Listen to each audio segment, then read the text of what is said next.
I just wanted to make you aware of a product I just picked up yesterday, but not picked up, but I ordered on Amazon and had it delivered.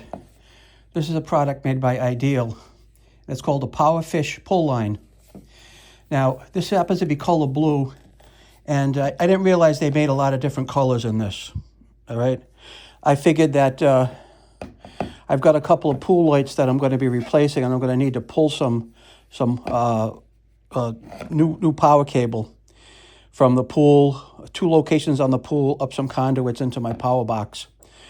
So I've looked some stuff up online. I saw people use this pull string.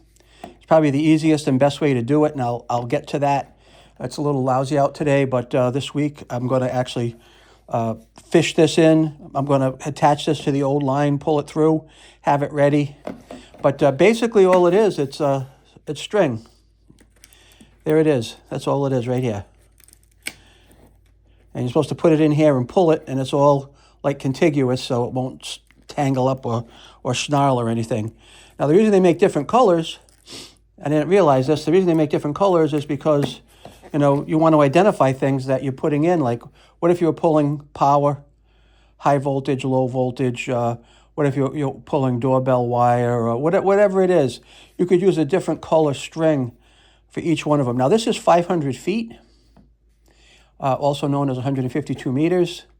And I think it has 210 pounds of pull strength, right? It says it right here, 210 tensile strength, which in other words, you're going to have to put more than 210 pounds of pull on this to actually break it, all right?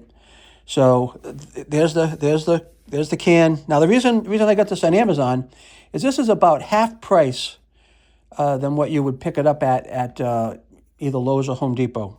So I'm just telling you that. All right. I was going to go buy it at Home Depot, but when I saw the price and then I looked it up online, it was a no-brainer to wait an extra day. So now I just have to wait till the weather's with me. But IDEAL Powr-Fish pull line looks like it's going to be the thing that I'm going to need, and I will post a video of me actually pulling the line through. So you're going to want to watch that, and maybe you can learn something. Thanks for watching. Like and subscribe. Hit the bell. Bobbity bobbity ba. Have a great day.